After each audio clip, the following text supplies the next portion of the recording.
All right, I think we're good. All right, hey, I'm here with JesusWired, sitting down with Jason Wilkes to talk about his new EP. Thanks for joining us. No problem.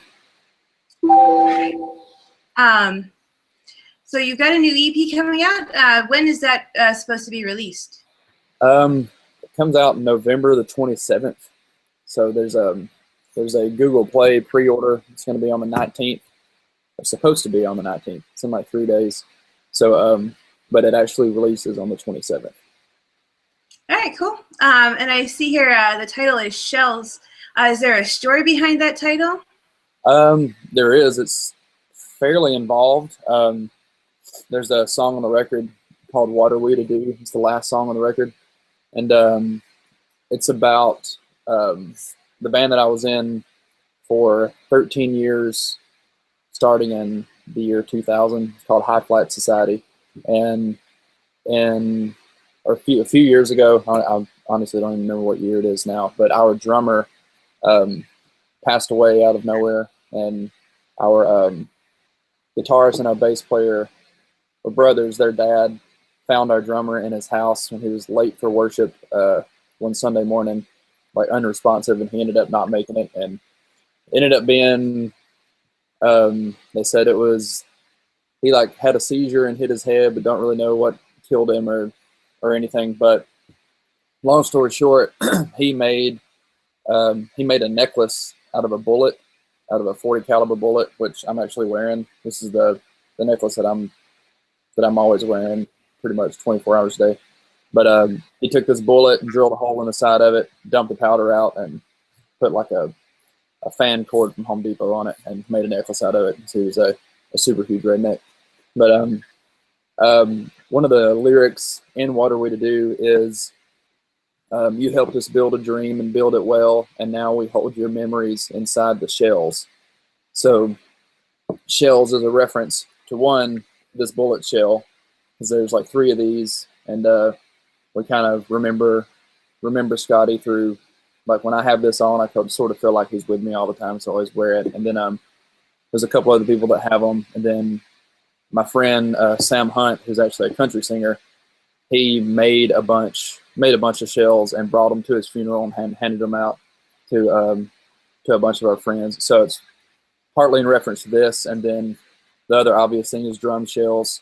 We have some of his drum kits, so we hold his memories in the drum shells. And then the other layer of it is the way that I see songs. I see songs as kind of like a shell to hold in like thoughts or memories or feelings or whatever. When you listen to a song, you can it can take you back to like a place in the past, or like it can unleash all kind of different feelings that you can't get anywhere except that one song.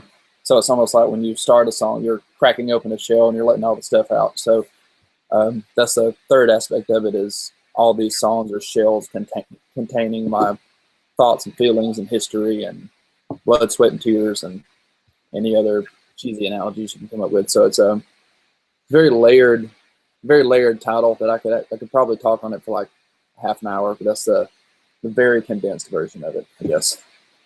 Mm-hmm. Yeah, I think it's great to hear, stories behind a song like that. When you listen to it, you get so much more depth out of it. It's not like just listening to a song. Yeah. So that's cool to hear that. Are there any other songs on the EP that might have a particular meaning that you'd like to talk about? Every song that I ever write has pretty profound meaning, as opposed to some writers can just write kind of whatever. Like Josiah from Disciple, he can just write about nothing all day long, and like it doesn't have to mean anything to him. He can still write a great song. But I have to write from somewhere, from something that's happened or something I'm passionate about or something. So every song on the record has some sort of deep, profound meaning, even if it doesn't really come across the right way. So there's really, you could almost pick a song and I could tell you some crazy backstory about it. But they're all over the map, just because some of them, like "What Are We to Do," I wrote last minute and it was added before the record was supposed to be finished, and I was supposed to cut one more vocal and we added it last minute. And then like "Come Now Rain Down" is like 6.5 years old. So depending on which song, there's no telling what's what's behind it. But you can almost, like I said, you can almost pick any of the songs. There's going to be some crazy story behind it. Mm-hmm. And I understand that you maybe the last year or two you had gone to Israel, right? Yeah, we're actually going back. Going back this year. We missed last year because the trip got canceled for I think airfare or something. But the year before last, we went to Israel, and yeah, we're going back this year in a few months. But that's actually where the song "Wrecked" came from. Was from my trip to Israel. I wrote the down in the lobby of a hotel in Jerusalem. I wrote this little acoustic line and wrote the what's now the prologue of "Wrecked," that the Dirty Rags thing, and that was the verse to "Wrecked." And then I wrote the rest of "Wrecked," and then the verse no longer fit, so I replaced it. But that's still my favorite part, so I added it back on as a prologue. So that song started with the prologue being part of the song, and that part that was specifically written in Israel, and then I wrote the rest of it when I got home. But it came the whole feeling behind "Wrecked" about just being wrecked and like just kind of lost for words and not really knowing what to do with myself. That came from the feeling that me and my wife Chelsea had when we got back from Israel. It was kind of like we didn't really know even how to function anymore for like 3 or 4 months. We were just useless. So that's a short of where that song came from. So maybe this next year I'll have another one. We'll see. And I really like that prologue part of the CD. I thought that was really cool. So it's neat to hear the story behind that. And next time I listen to it, I'll I guess have a little bit more story behind it, and that'll be really cool. Yeah. Do you have any favorite songs that you like to play or like perform, or whenever you're leading worship? "Come Now Rain Down" has been a favorite of mine forever, just because I wrote that song for the church that I'm at now.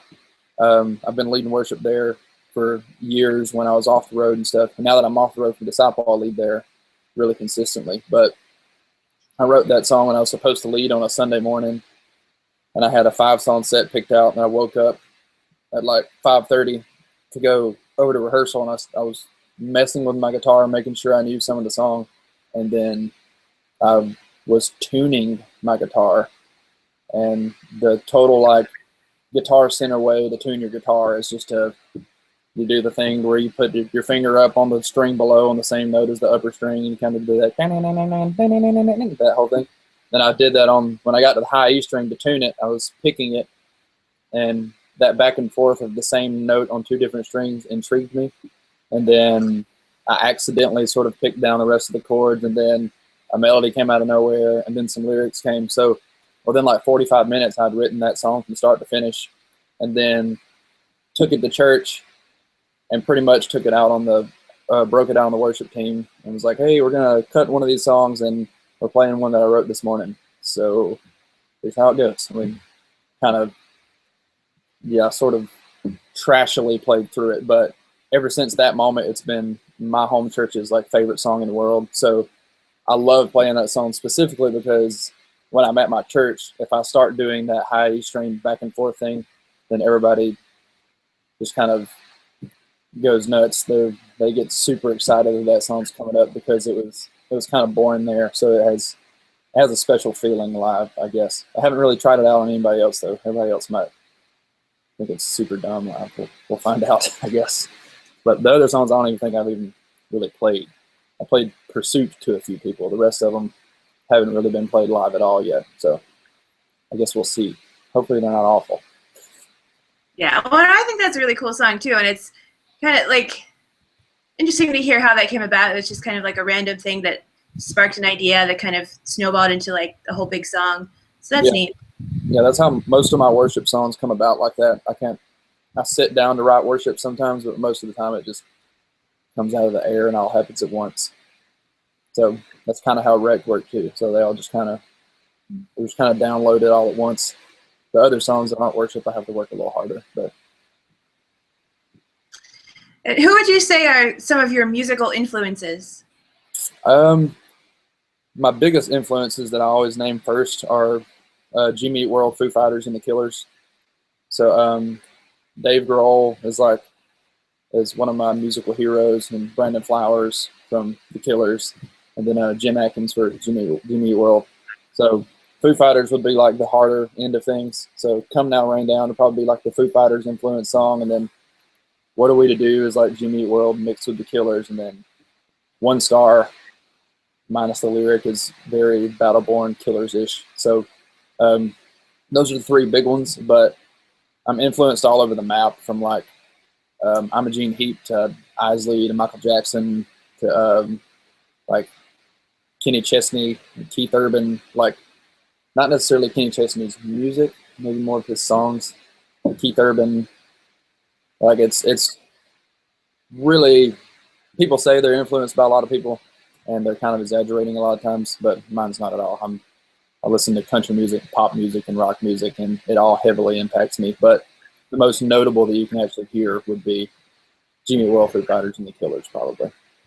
Unless I'm forgetting something. You may be able to tell me better than I can tell you. I don't know.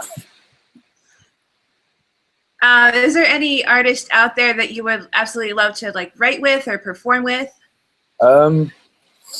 Well, the two dream ones obviously would be Brandon Flowers and Dave Grohl in any capacity, which is probably never going to happen ever. But in the more attainable side of things, I've always loved Leland. I'd love to play or do a tour with Leland, and Phil Wickham is a favorite of mine. So especially in like, if I did any sort of worship touring, I would love to tour with Leland or Phil Wickham, because they both kind of impact me in different ways, and that'd be super cool. But dream tour would be Leland, Phil Wickham, the Killers, me, and Foo Fighters. There's something tells me it's never going to happen, but you never know, I guess. Mm-hmm. So what was it like being at the Dove Awards? It was cool. It was really weird, honestly. So we were just kind of looking at each other like, felt kind of like outsiders. Like, I felt like we deserved to be there, but at the same time, I sort of felt like I didn't belong there, just because it just felt weird. It was almost like you were like, if you went to like a restaurant that was $2,000 a plate and you can only afford McDonald's and you were super underdressed, however you would have felt there is sort of how I felt at the Dove Awards. I felt really like undeserving, sitting in a massive amount of like super incredible artists like Michael W. Smith and Bill Gaither. It was super weird, but it was really awesome, and hopefully I'll get to go back one day, if for nothing else, just to see the show, because the show was really great. So, but it was definitely a Polaroid moment in my life and my wife's life and all of Disciple, for sure. It was super cool. Did you have any favorite performances from that night that you got to see? Let's see. I have trouble remembering the dude's name. There was this one rapper that did a really great job, and I can't remember his name. Saved my life, because I'm awful with that.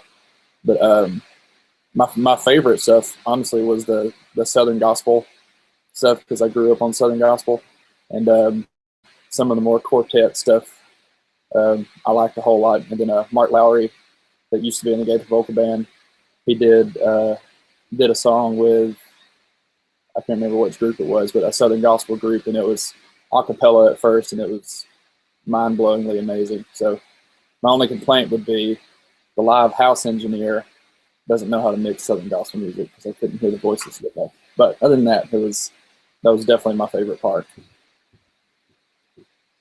Cool. So do you have any plans of continuing on with this solo project and writing more music?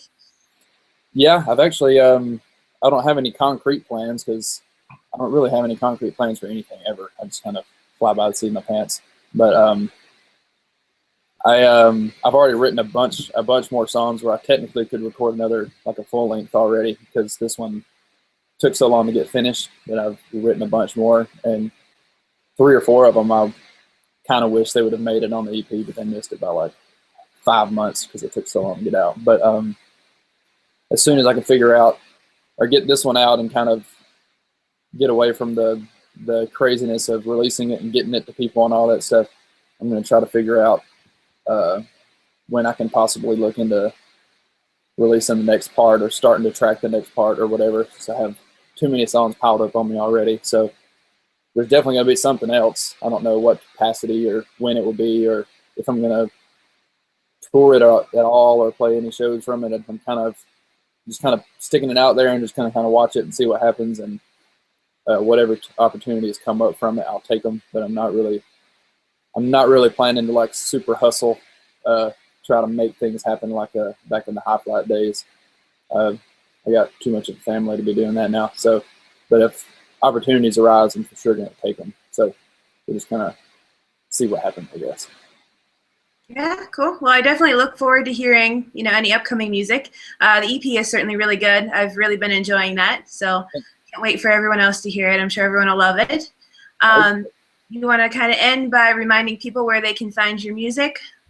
Yeah, you can go to wilkesmusic.com, and then obviously I'm on Facebook for Wilkes Music, Twitter Wilkes Music, Instagram Wilkesgrams, and then there's links on all those places to go everywhere. But the 27th is when it'll be everywhere digitally, and it's supposed to be on iTunes the 27th, but anybody that is a Disciple fan knows that sometimes that doesn't happen. Like Vultures hit iTunes like weeks later for whatever reason. So if it's not on iTunes on the 27th, it should be everywhere else. So it'll be on Spotify and Google Play and Amazon and all that stuff. And eventually I'll have some physical copies on Amazon through Amazon and Amazon Prime, but that'll take a little bit.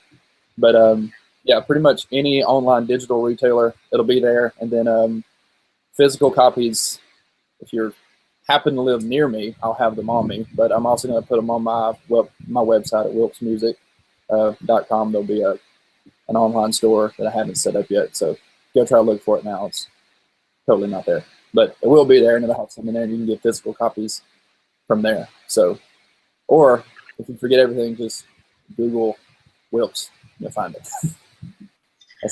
When in doubt, Google it. Mm-hmm.